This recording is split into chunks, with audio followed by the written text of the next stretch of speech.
नमस्कार, कदम किचन मध्ये आपलं स्वागत आहे। आज आपण बघणार आहोत चवळी बटाटा ह्याची रस्सा भाजी। त्या भाजीमध्ये आपलं घरातलं मोजकंच सामान वापरून आपण भाजी बनवणार आहोत। चला आपण साहित्य बघूया। इथे मी चवळी घेतली भिजवलेली, बटाट्याची काप अशी मोठीच करून घ्यायची आणि साल काढायची नाही, बटाट्याची सालीसकट घ्यायचं, धुवून घ्यायचं स्वच्छ। इथे फोडणीसाठी कांदा घेतलाय, कोथिंबीर आहे, टोमॅटो आहे, काश्मीरी लाल मसाला, धना जिरा पावडर, लाल तिखट, गरम मसाला, हळद, मीठ, हिंग आणि आपलं थोडं वाटप करावं लागेल खोबऱ्याचं, कांद्याचं। तर सुकं खोबरं घेतलंय मी किसून। इथे कांदा आहे, लसूण आहे, आलं आहे, इथे सफेद तीळ आणि दालचिनी। आपण आता पहिले सुकं खोबरं आधी भाजून घेऊया।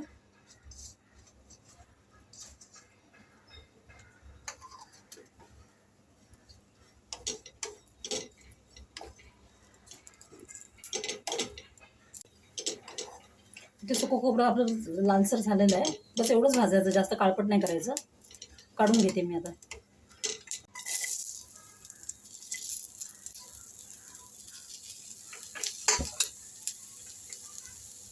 कांदा भाजताना थोडंसं तेल टाकायचं।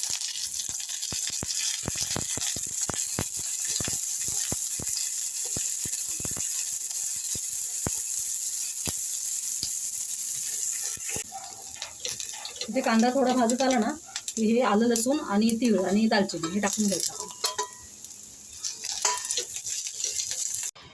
आता इथे कांदा खोबऱ्याचं हे वाटप मी भाजून घेतलंय। हे थंड झालं की मग आपण मिक्सरला वाटून घेऊया। थोडीशी कोथिंबीर घालायची वाटताना। आता मसाल्याचं हे वाटप मी इथे करून घेतलंय। पाणी जेवढं लागेल तेवढं पाणी टाकायचं अंदाजे। आता फोडणी घालूया आपण इथे।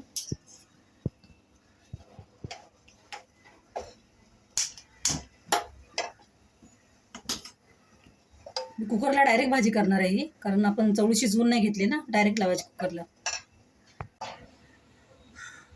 इथे कढईमध्ये तेल जरा तापलंय चांगलं आणि मी एका साईडला पाणी गरम करायसाठी ठेवले। इथे पाण्याला पण उकळे आले, कारण भाजीमध्ये शक्यतो गरम पाणी यूज करा, म्हणजे भाजी पटकन शिजते चवळीची।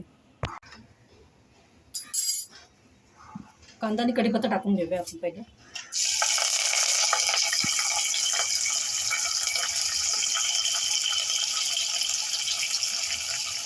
थोडंसं हिंग,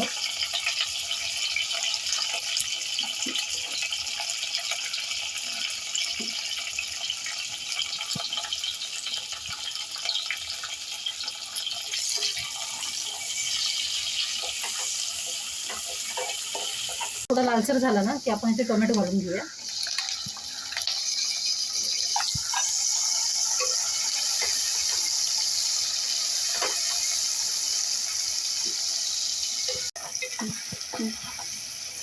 टोमॅटो आता लालसर झाला, आपण आता मसाले घालून घेऊया याच्यामध्ये।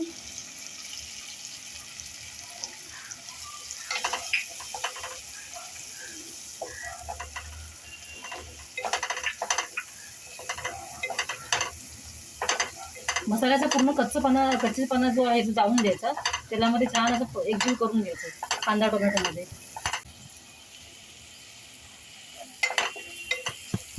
आता इथे कांदा टोमॅटो सगळं एकजीव झालेले आहेत, मसाले सर्व। आता इथे आपण वाटप घालून द्यायचं।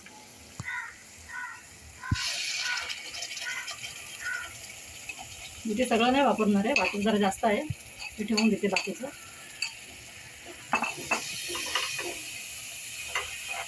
आता हे वाटप घातलं ना की याला तेल सुटेपर्यंत आपण व्यवस्थित परतून घ्यायचं।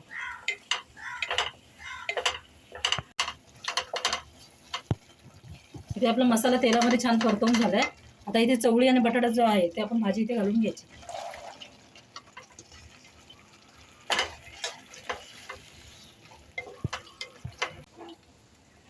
आता इथे मीठ घालून घ्यायचं आपण,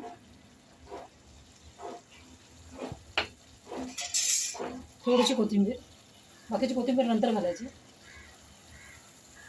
आणि हे जे आपण गरम पाणी करायला ठेवलं होतं ना ते घालून घ्यायचं इथे। मला जशी पातळ भाजी हवी त्याप्रमाणे पाणी यूज करा।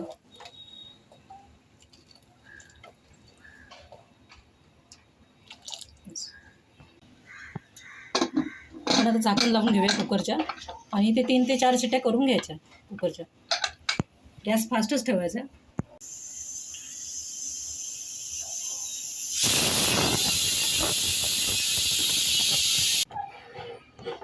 कुकर आता खोलून बघूया आपण।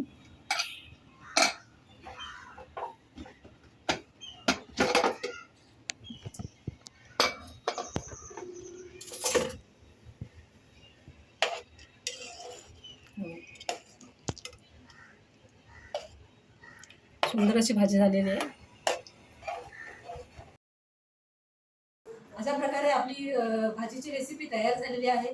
जर तुम्हाला ही रेसिपी आवडली तर आपल्या चॅनलला लाईक करा, शेअर करा, सबस्क्राईब करा, कमेंट करा आणि असेच आमचे व्हिडिओ बघत राहा.